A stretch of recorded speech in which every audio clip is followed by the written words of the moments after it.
Vem cá. Pois não. Depois eu faço a pergunta. Pois não. Senador Otto Alencar, por favor. Doutora Nise Yamaguchi. Primeira pergunta que eu quero fazer à senhora é se a senhora, para utilizar hidroxicloroquina em pacientes, a senhora fez exames pré-clínicos e clínicos. E se fez, tem os nomes, os exames que foram confirmados que os doentes estavam com a doença, se a senhora acompanhou, e tem os exames depois do tratamento, se deixaram ou não sequelas. A senhora fez exames pré-clínicos e clínicos com hidroxicloroquina. Por exemplo, a senhora usa Jacave para um câncer até raro chamado mielofibrose. E se a senhora usou, a senhora fez e acompanhou exames pré-clínicos, ou seja, para oncologia, a senhora usa exames pré-clínicos e clínicos, e para o caso de Covid não usa. Se a senhora usou e fez os exames pré-clínicos, eu quero conhecer todos os nomes que a senhora fez os exames pré-clínicos, in vitro, ou em camundongo, e as 4 fases do exame clínico da hidroxicloroquina em pacientes. A hidroxicloroquina tem sido utilizada há mais de 80 anos, sem necessidade de para exames outras doenças, minha clínicos. senhora. Para outras doenças, não para a Covid-19. Usada para malária, para lúpus, para artrite reumatoide. O que é o que a senhora usa, por exemplo, o Jacave para mielofibrose? A senhora testou? A senhora leu os exames pré-clínicos? Deve ter lido. E clínico para usar, e a senhora é oncologista. Agora, se vem me dizer que é uma droga usada há tanto tempo, sem fazer exames pré-clínicos e clínicos, não é correto. A senhora está errada. A senhora apostou numa droga que podia dar certo ou não. Essa é a grande realidade. E a ciência, doutora, por mais que a senhora seja formada e tenha curso, não admite isso. E se apostar no escuro, querer testar uma droga para ver se dá certo ou dá errado. Bom, se a senhora me fornecer os dados todos do paciente, a senhora falou há pouco, 300 e tantos pacientes, com nome, com o diagnóstico de certeza que estava com Covid, o tratamento e as sequelas que ficaram, com os exames de laboratório, a senhora fez o dedímero, a senhora fez dedímero dos seus pacientes? Tem o dedímero aí?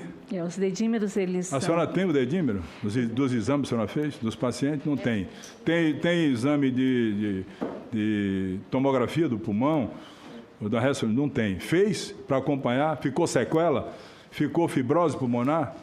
Como é que a senhora, com a responsabilidade que tem, diz que tratou 370 e tantos doentes, sem comprovar os doentes, sem mostrar os exames?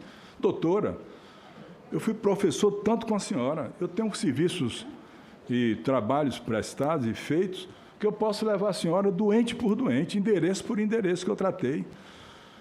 Isso é leviano, doutora. Não dá para dizer aleatoriamente, como a senhora falou, aleatoriamente da vacina, que tratou e não tem a comprovação. E vou rebater a senhora aonde a senhora trabalhou, no Hospital Einstein, que não trabalha mais. A senhora pode internar doente, mas o seu contrato foi cancelado. Vou lhe passar aqui o trabalho feito no Hospital Einstein por vários infectologistas, que a senhora não é infectologista, é oncologista, imunologista, de vários pacientes tratados, acompanhados, onde está provado que não tem efeito absolutamente nenhum a hidroxicloroquina, nem em pacientes leves ou moderados. Hospital Einstein, onde a senhora trabalhou. A senhora não tem mais contrato no Einstein. A senhora pode internar o doente, porque é um hospital que, para quem trabalhou lá, fica aberto. Se a senhora quiser internar um doente com câncer, de oncologia, alguma coisa, pode internar e tratar. Então, aqui está o trabalho feito no Einstein, é publicado em julho do ano passado.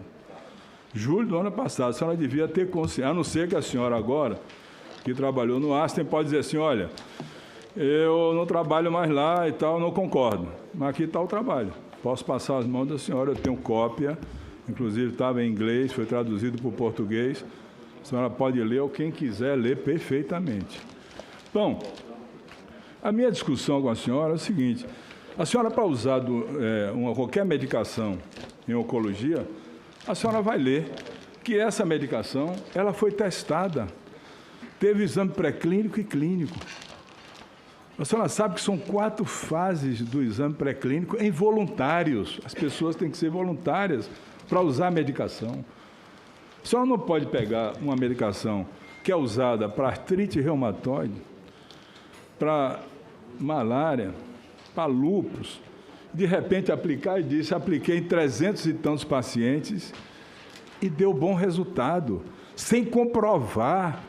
Isso, do ponto de vista científico, não é honesto, doutora Lise Yamaguchi. É uma coisa que eu jamais faria isso. Na posição, no currículo de Vossa Senhoria, eu jamais faria isso. Porque eu não tinha como comprovar essa situação.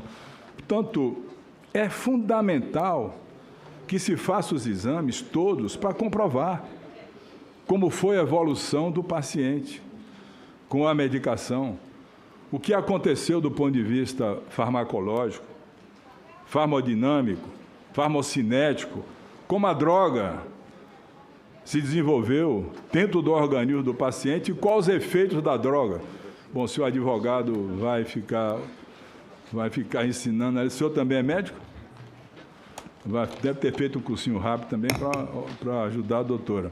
Então, o que eu quero saber da senhora é que a senhora me apresente o trabalho da senhora, com o endereço dos pacientes para checar CPF, onde mora, aonde não mora, porque o trabalho aqui do Hospital Einstein é completo e conclui que não tem eficácia nem para casos leves, nem para moderados. O hospital que a senhora trabalhou e não trabalha mais, a senhora pode internar, mas o seu contrato foi cancelado lá no Hospital Einstein. Eu peguei, estava em inglês, traduzi para português e posso lhe passar a hora que a senhora quiser. Mas esse é um caso que, na minha opinião, está claramente certo de que a hidroxicloroquina não funciona. Até porque a senhora deve saber, por exemplo, qual é a diferença entre um protozoário e um vírus. A senhora sabe? Qual é a diferença, doutora? Doutora Anísia, eu estou perguntando à senhora.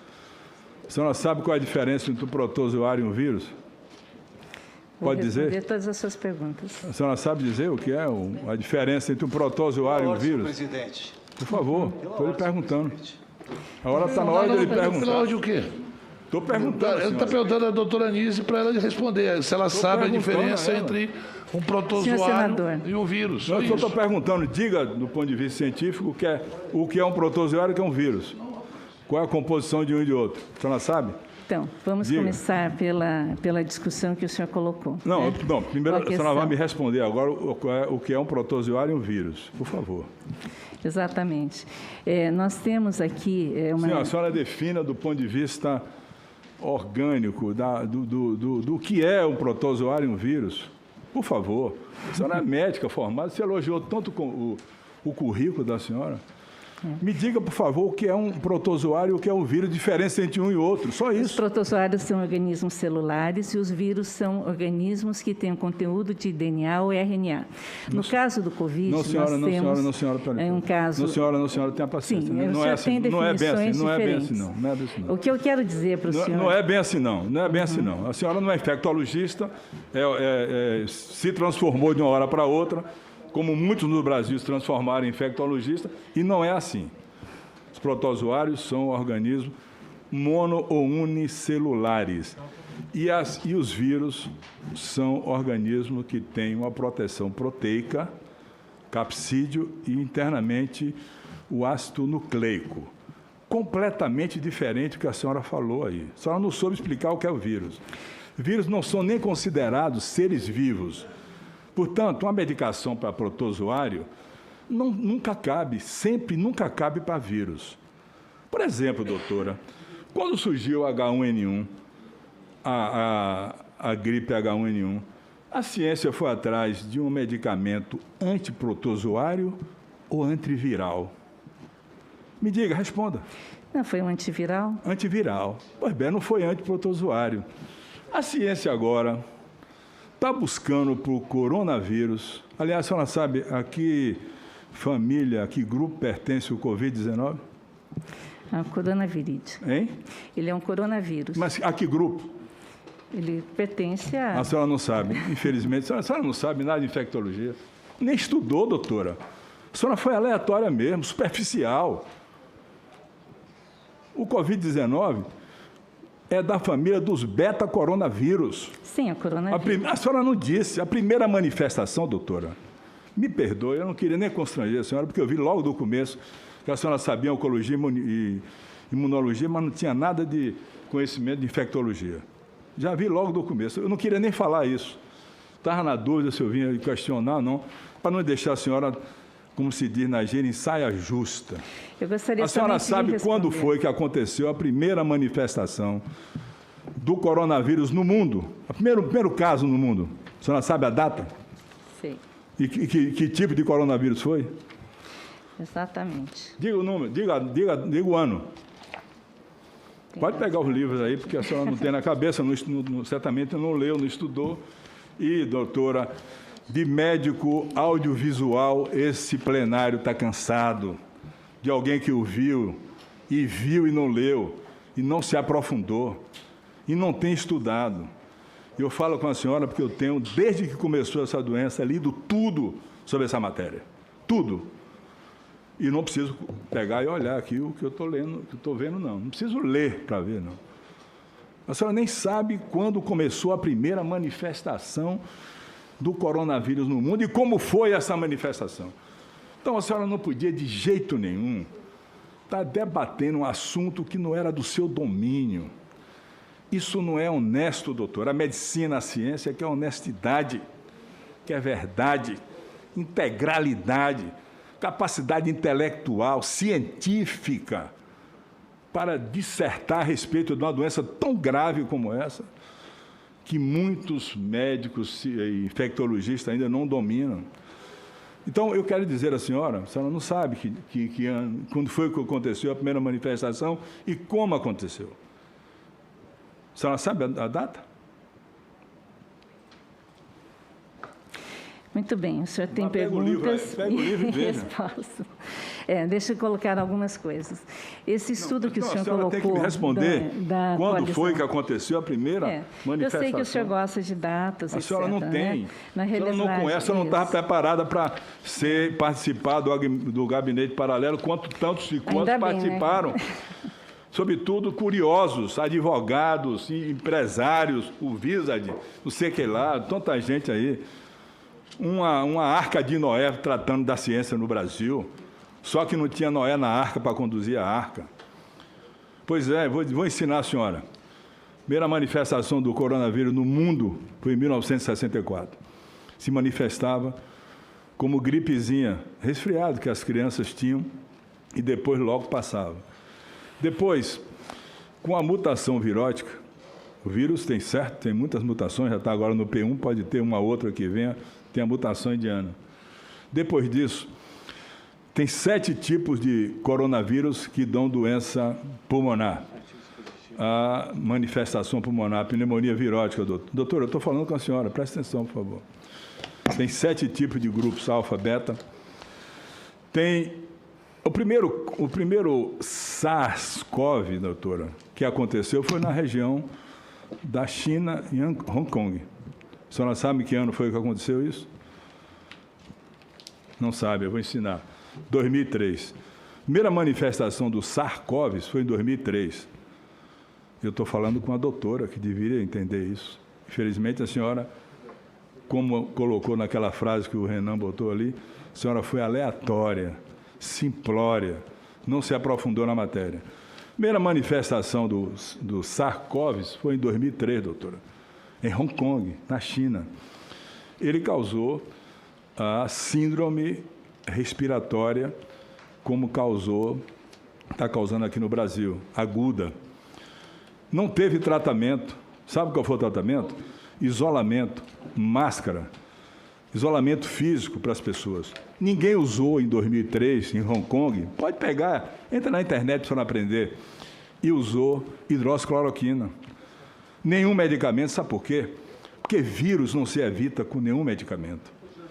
Os vírus, quando causa doença para a pessoa não ter a doença, só pode ser através de vacina, para dar imunidade à pessoa.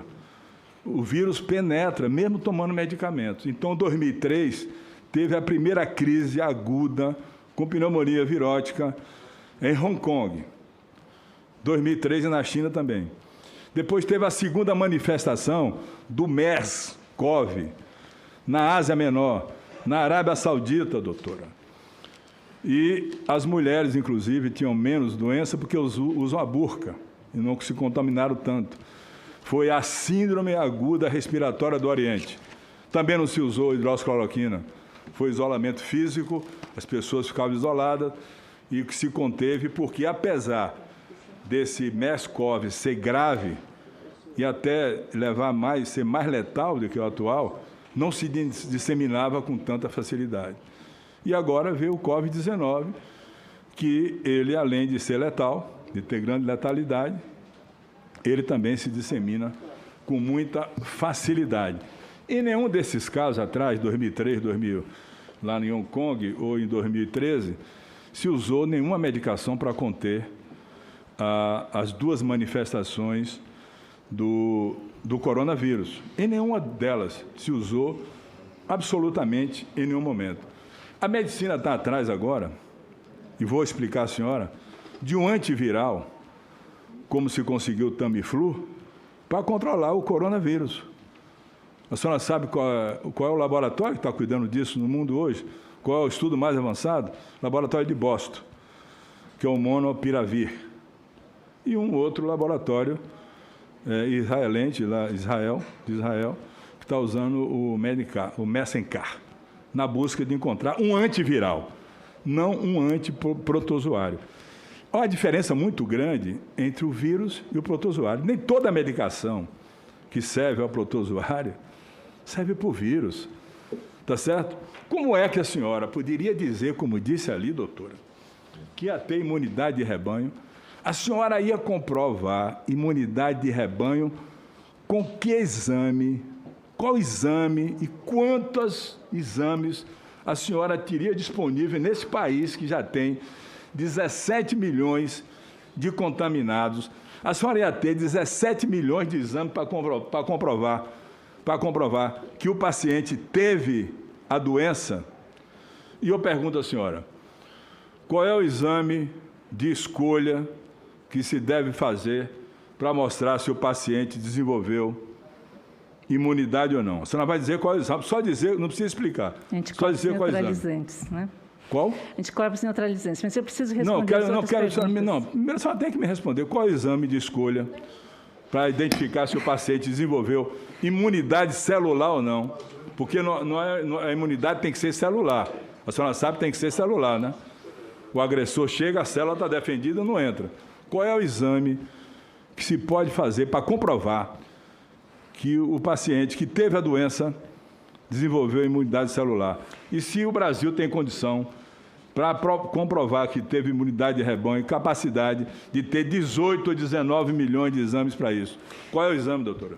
Eu não estou dizendo que imunidade de rebanho é algo que a gente deva se caracterizar. Diga qual é o exame, por favor. E a imunidade de rebanho, doutora, a imunidade me celular, responda qual é o exame. São testes celulares para se avaliar se por acaso a pessoa já tem imunidade e tem os anticorpos neutralizantes. A senhora vai dizer qual é o exame que prova que o doente está com imunidade ou não?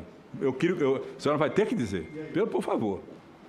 Qual é o exame que, se fazendo, comprova que o paciente tem imunidade celular ou não? Diga o nome. A senhora não sabe, doutora. É o exame para identificar anticorpos neutralizantes, doutora. Mas eu expliquei. A senhora não sabia, doutora. Neutralizantes. A senhora tinha que ser oncologista, imunologista, imunologista, mas tinha que entrar em infectologia. Agora, o senhor me dá licença, eu preciso responder a uma série de acusações. Eu não queria constranger a senhora. E eu preciso mas a senhora não sabe responder absolutamente nada. Ouvindo, a senhora tergiversou em tudo. não soube dizer o que é um vírus, o que é um protozoário. Então, assim, nem todos os pacientes... Espera aí, o advogado vai falar agora. Vossa Excelência, para concluir, senador Otto, que já ultrapassamos bastante seu tempo. Não, ela não soube responder nada. Agora ela vai responder para você. Eu fiz um testezinho simples com ela. Qualquer criança, qualquer menino de segundo ano, terceiro ano, eu fui professor de química, por muito ano de biologia. Isso é beabá. É beabá. É beabá.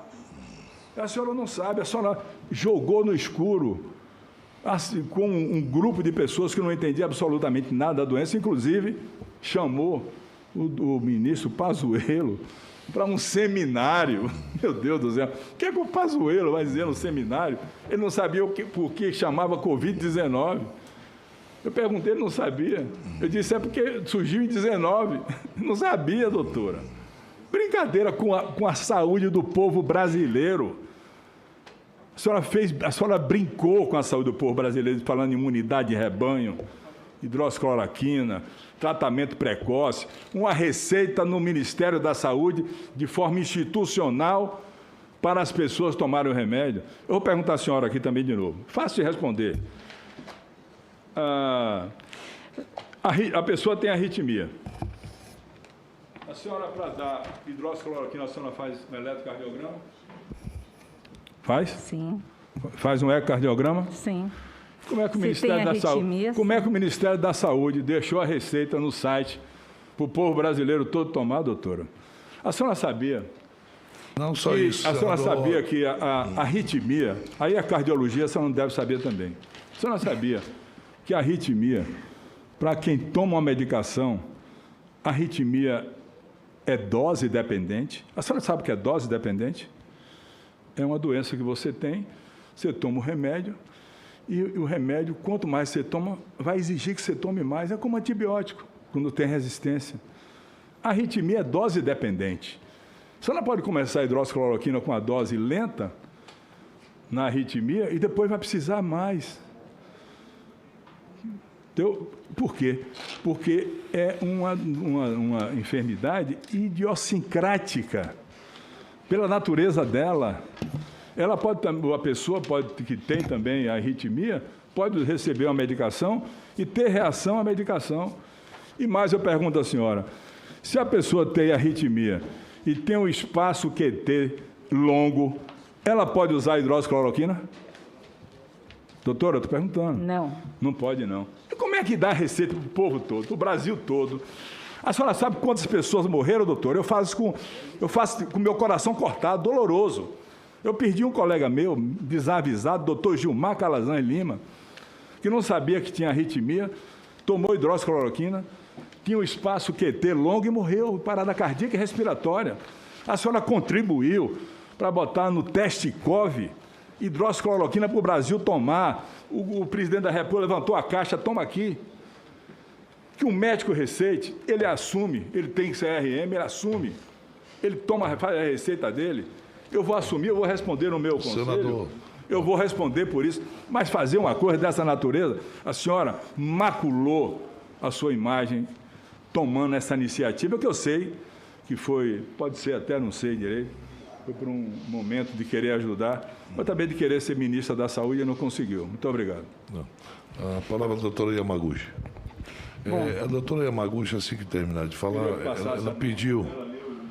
ela pediu para que a gente suspendesse a reunião por 20 minutos e depois voltaríamos